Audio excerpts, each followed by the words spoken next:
Assalamualaikum warahmatullahi wabarakatuh.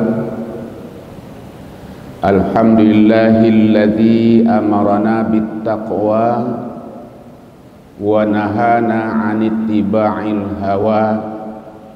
Asyhadu an la ilaha illallah wahdahu la syarikalah wa asyhadu anna Muhammadan 'abduhu wa rasuluh.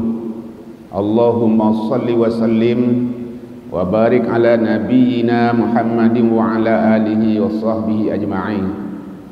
Amma ba'du, fa ya ayyuhal muslimin wal muslimat rahimakumullah.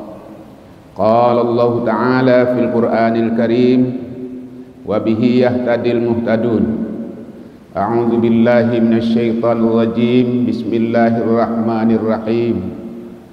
Ma yaf'alullahu bi'adzabikum in syakartum wa amantum wa kana Allahu syakiran alima. Wa qala fi suratin ukhra laqad kana li saba'in fi maskanihim ayah jannatani an yamilin wa shimal kulu mir rizqi rabbikum washkuru lah baldatun thayyibatun wa rabbun ghafur. Sadaqallahul azim. Bapak-bapak, ibu-ibu, jamaah zuhur rahimakumullah. Alhamdulillah, kita bersyukur kepada Allah. Allah selalu mencurahkan nikmat kasih sayangnya untuk kita semua.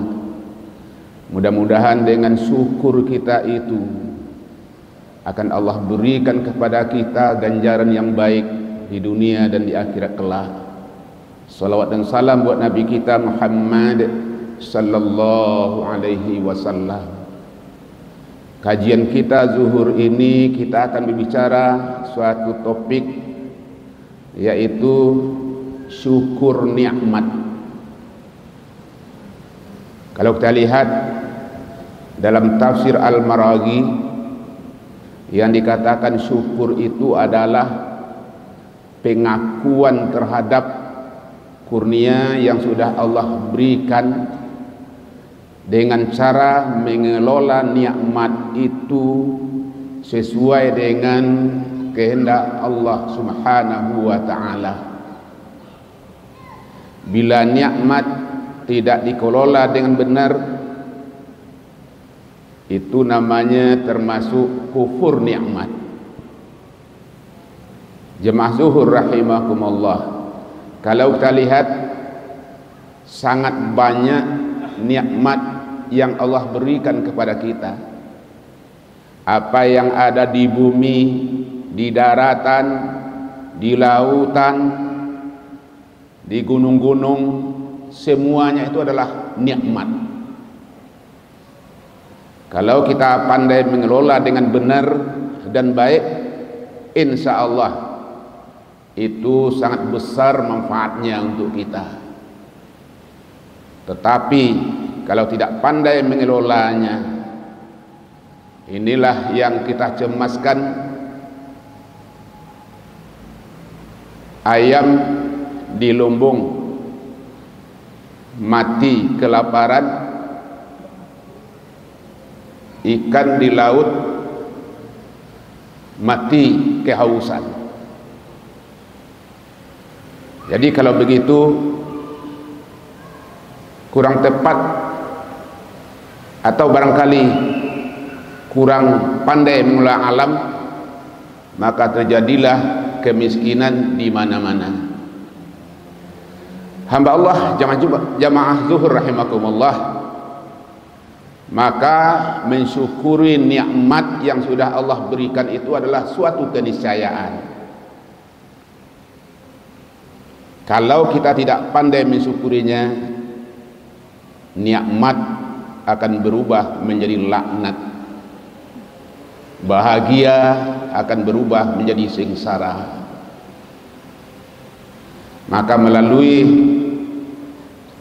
tausiah ini kita kembali membaca sejarah.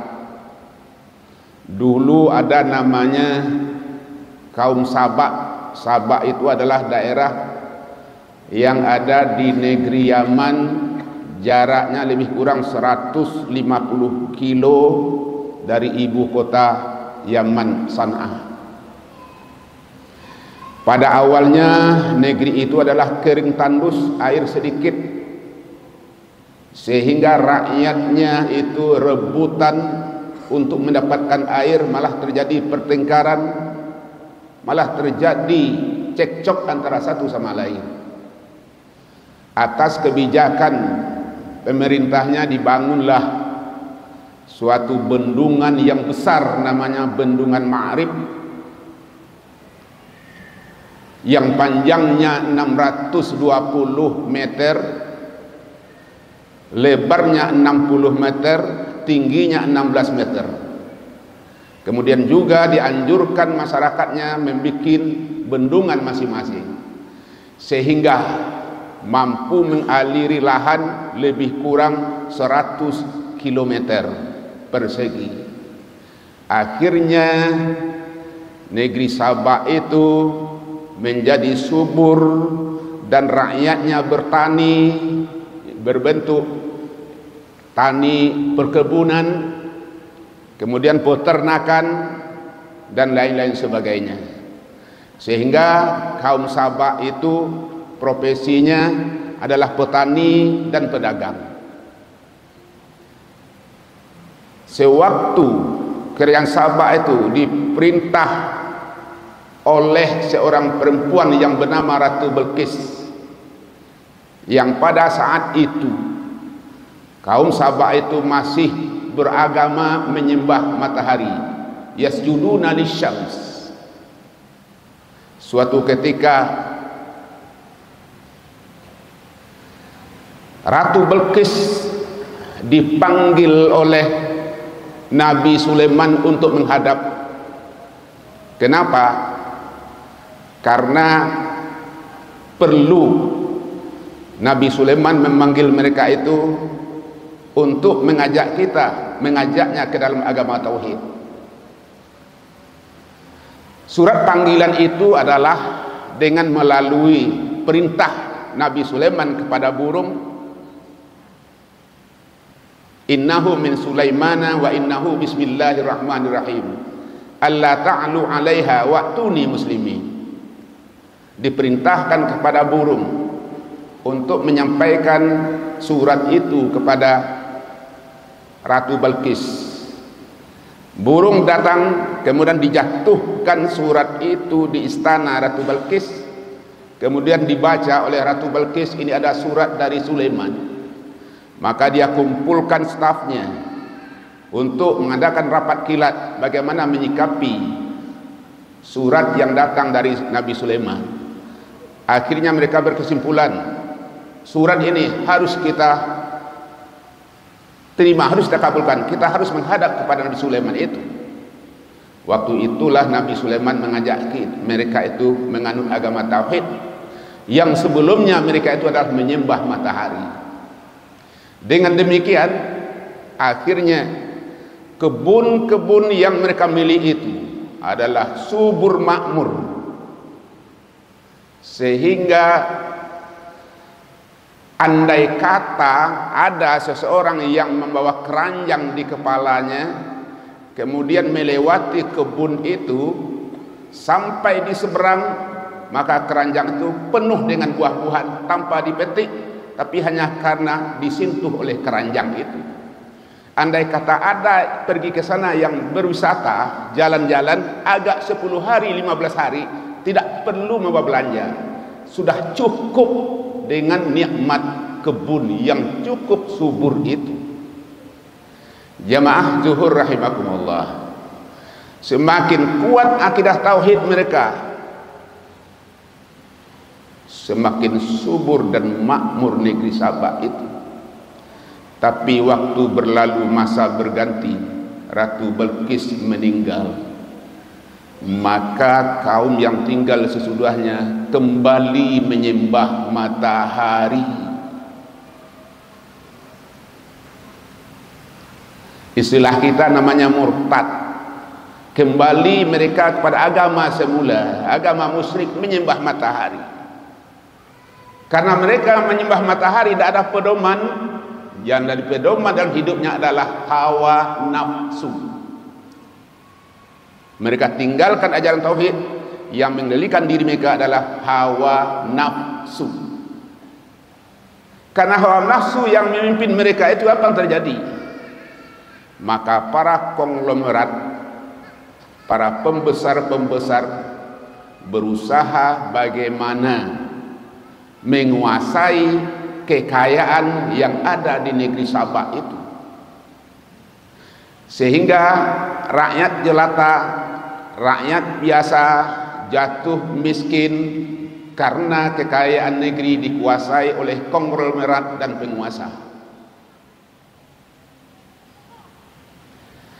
Yang ketiga penyebabnya adalah mereka yang menguasai ekonomi itu tidak lagi mensyukuri nikmat yang sudah Allah berikan. Mereka tidak perhatikan fakir miskin, malah mereka itu membuat jalan besar. Kalau istilah sekarang jalan tol dari Sabah sampai ke Syam Syria, jalan itu hanya boleh dilewati oleh para pedagang, orang-orang kaya, tapi rakyat jelata tidak boleh melewati jalan itu.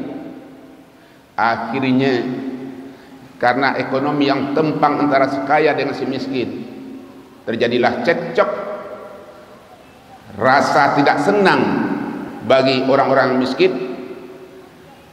Istilah orang awak, daripada bacaka jo galang-galang, biarlah bacaka jo orang. Terjadilah demo besar-besaran, terjadilah perperangan, perkelahian di negeri Sabah itu.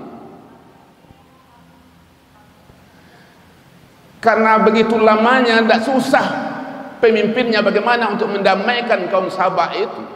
Dari hari ke hari, bulan ke bulan, tahun ke tahun, tidak kunjung aman. Sehingga mereka lupa, mereka kurang peduli terhadap alam lingkungan. Maksudnya bendungan Maghrib yang sudah dimakan usia itu, mereka tidak merawat karena sudah sekian abad lamanya. Tapi mereka tidak memperhatikan bendungan Ma'rib itu. Akhirnya Allah Maha Kuasa, dikirimnya seekor tikus besar, lebih besar dari kucing, untuk menggerogoti bendungan Ma'rib itu. Karena dia juga sudah rapuh, akhirnya jebol bendungan Ma'rib. Dengan jebolnya terjadilah banjir besar. Farsalna alaihim sailal arami, kami kirim kepada mereka itu sailal arami, banjir besar, sehingga meluruh lantakkan kebun-kebun mereka, malah binatang ternak pun hanyut, rumah pun hanyut, dan banyak penduduk yang meninggal. Fabaddalnahum bijannataihim jannataini zawatai aklin khamtin, sehingga kami ganti kebun mereka yang semulanya subur menjadi kebun-kebun yang sudah tidak subur lagi. Hanya andai kata dia berbuah-buahnya pahit, keras, wasyai'in min sidrin qalil, dan ada sedikit kayu bidadara. Akhirnya kaum Sabah jatuh bangkrut, tidak mencukupi ekonomi dalam negeri untuk kebutuhan masyarakatnya. Maka terpaksalah kaum Sabah itu sebagiannya imigrasi ke negeri Syria. Konon kabarnya juga ada ke Madinah. Sebagian pendapat mengatakan suku Aus, suku Khazraj di Madinah pada mulanya adalah keturunan dari kaum Sabah. Bapak Ibu jemaah zuhur rahimakumullah. Jadi kalau kita lihat kisah ini, apa penyebabnya kaum Sabah itu yang sudah begitu makmur tetapi kembali jatuh miskin? Pertama, karena mereka tinggalkan agama. Yang kedua, yang mengendalikan diri adalah nafsu. Kalau agama tidak mengatur hidup lagi, nafsu akan menguasai diri manusia. Yang ketiga, karena tidak pandai mensyukuri nikmat yang sudah Allah berikan. Dan yang keempat, tidak peduli terhadap lingkungan. Barangkali isi poin dari kisah ini perlu kiranya kita camkan dalam kehidupan hari ini. Alhamdulillah, nikmat banyak hari ini kita lihat. Nikmat dipaparkan oleh Allah, semuanya adalah untuk kita. Tapi bila kita tidak pandai menggarap, nikmat itu tidak akan bermanfaat untuk kita. Semua orang mengatakan, tidak ada orang mengatakan manusia ini miskin. Tidak. Indonesia subur makmur. Siogianya tidak ada lagi orang miskin di Indonesia. Tapi kenyataannya sudah sama-sama kita maklum. Kenapa ini terjadi? Karena tidak pandai mensyukuri nikmat Allah, tidak pandai mengelola nikmat itu. La in syakartum la azidannakum wa la in kafartum inna azabi lasyadid. Allah mengatakan seperti itu, seandainya pandai bersyukur Allah akan tambah, tapi kalau tidak, azablah yang akan datang. Waktu masih Allah berikan bagi kita untuk bernapas hari ini. Mari kita manfaatkan dengan sebaik-baiknya waktu itu. Pertama, perkuat iman. Kemudian kendalikan nafsu. Syukuri nikmat Allah. Kelola alam ini, perhatikan alam ini dengan sebaik-baiknya. Kalau tugas ini selesai, insya Allah itu akan sangat bermanfaat bagi kita, bagi orang yang ditinggalkan setelah kita tiada, dan bagi kita yang akan menghadap Allah Subhanahu wa Ta'ala, insya Allah akan bahagia. Amin ya rabbal alamin. Terima kasih. Wassalamualaikum warahmatullahi wabarakatuh.